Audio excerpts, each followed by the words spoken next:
Right. Okay, it's been a hot day. Just got my car back from the garage, which I'm pretty excited about that. Really keen. I'm actually really keen to be able to lock my car and not have the fear that someone's gonna break into it with a pen. Out of all things, that nearly happened to me the other week. Someone broke into it with a ballpoint pen and got the tip stuck in the ignition. Awesome times. But so really weird. Halfway through today, I woke up quite weird, but I woke up this morning and kind of like a couple hours into my shift, I had this massive pang of doubt. Crazy, like it was real weird, like this pang of doubt of being just, why are you doing this? There's no point to be doing it. It's going to get you nowhere. Just fear. Just really just kind of fearful of, it's just not even a waste of time, but just fearing, like I haven't told anyone at work that I do this, and it's just something I keep a bit secret now. I'm kind of just letting it grow naturally. And I just had this big doubt of like, dude, man, it is the wrongest thing to do. It is the worst thing to do. And it led to a really interesting conversation in a monologue. Like it took me about an hour and a half to me to like settle myself down and be like, okay, you just need to settle down, man. Like it's not that bad. It's, you're letting your mind getting carried away with you. So from there, you start thinking about kind of doubting when things happen of things you're doing, of hobbies or goals that you're trying to achieve. And why does doubt come?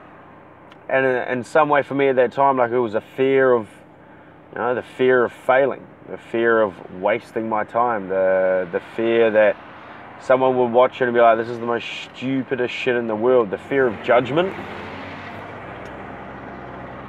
And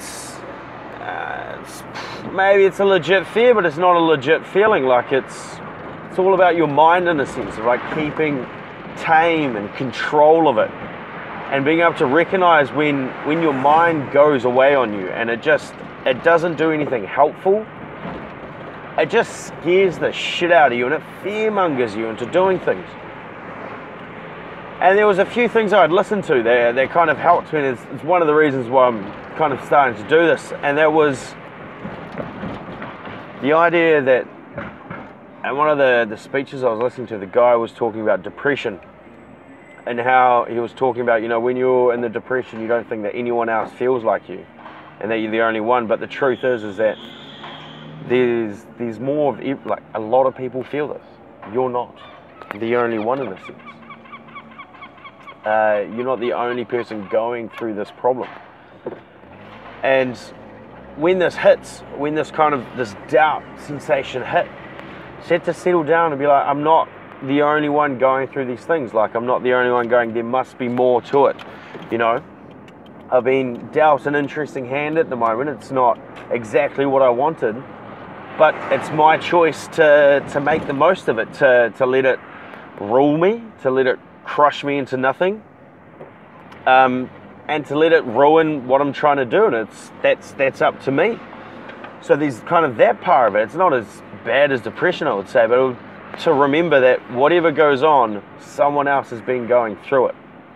And I think some days about if I can voice something, if I can voice these thoughts and these situations that I go through, and like one person listens to it and be like, damn, yeah, okay, I'm not the only one. I mean, I'll never understand your situation or the things you go through, but these kind of feelings and these angst that you have about things, you're not really the only one that goes through it.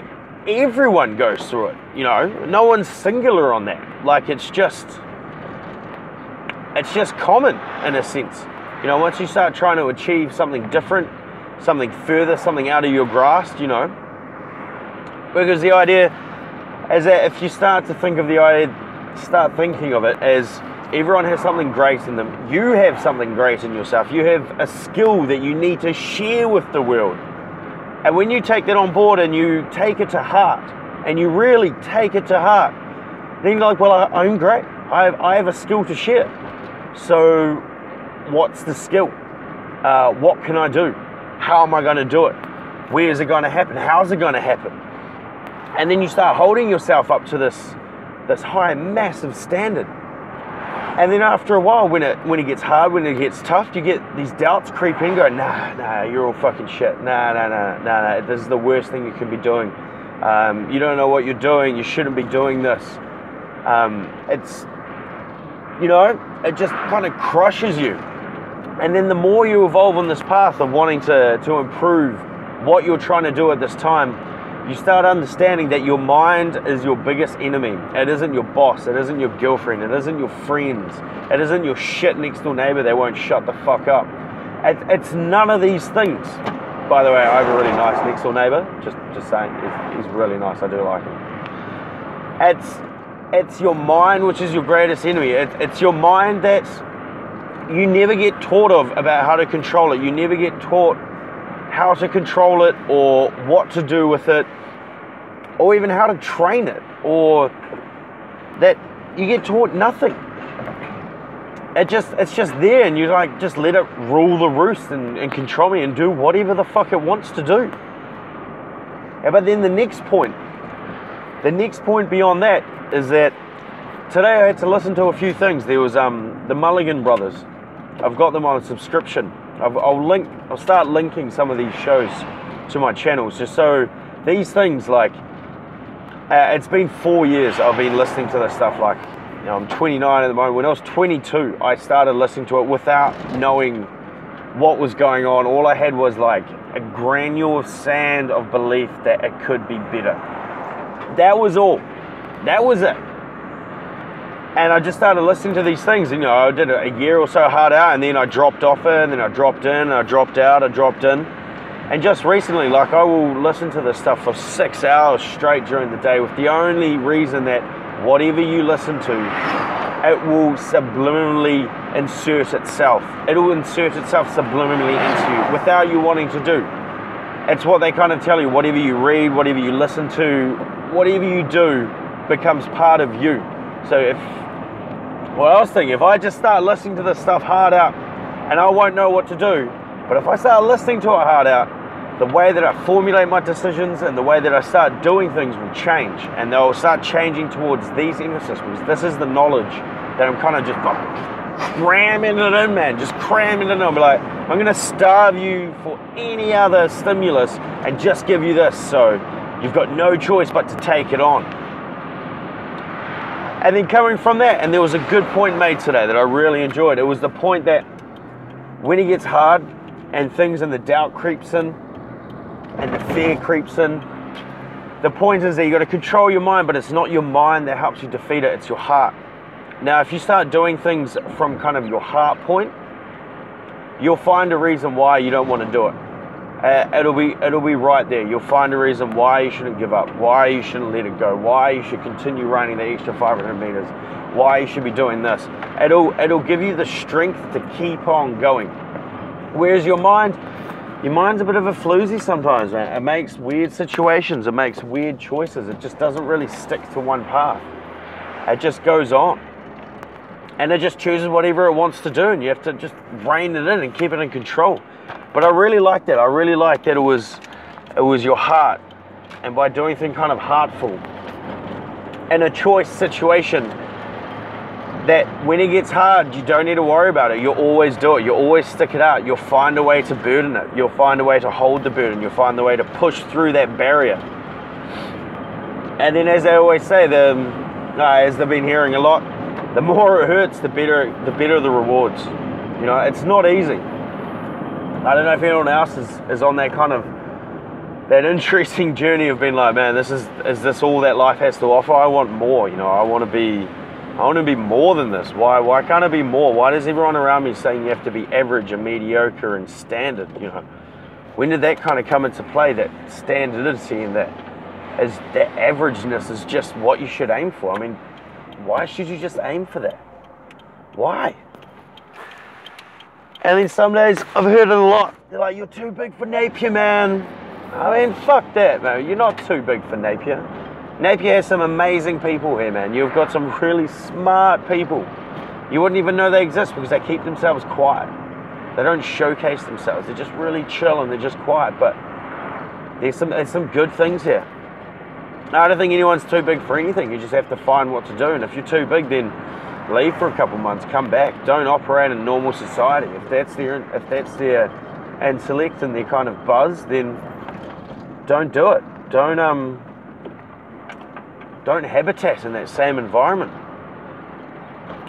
So that was my spiel. That was doubt. I think it was big, man. It was the first time I've actually registered it and saw it and treated it for what it was. Because I found once you treat it for what it is, it disappears. It disappears so fast. It doesn't have the staying power because you're like, I know what you are. You can't trick me. And once you deal with what it is, it goes, it disappears, and it doesn't have an effect on you. And just not to let your mind run. I mean, that's it. I think that's one of the keys, not to let your mind run and just be like, dude, you need to chill out. Like, you need to chill the fuck out. You control your own shit. At the end of the day, you're great. You're awesome. You've got skills to share. You've got something to share. Never think otherwise. You know? Get rid of those small-minded, insecure, vicious people out of your life that don't let you grow or don't let you go anywhere. You have something great to offer. You just believe that to a key. Wake up every morning just saying, I'm great. I got something to offer. And go. The journey's not easy. Guarantee the journey's not easy, but it's fruitful. And it's good fun. And you do some really interesting things. Like, you do some things that you would never imagine you could do. And I think that's the point. You've got to grow. So you grow into it. And at the beginning, you start doing something. Like for me, I started listening heaps. And I think I got to a point now that I want to produce. I want to just release some of the things that I've learned. I've been sucking it in for years. For like 4 years, it's just been integrating. And I really appreciate the guys that release those videos and those motivation speeches and, listening to Les Brown and all these guys. I really appreciate that. And maybe at the end, I'm just like, I've got to just show how it's affected me and what's next in the journey and show the progression. And I think if I can help one person with one situation for 1 second, I'll be happy. That'll be good. That'll be nice. Nice to help people. Anyway, sun, run, swim, then food. I love my afternoons. Anyway, be chill, be cool, be great.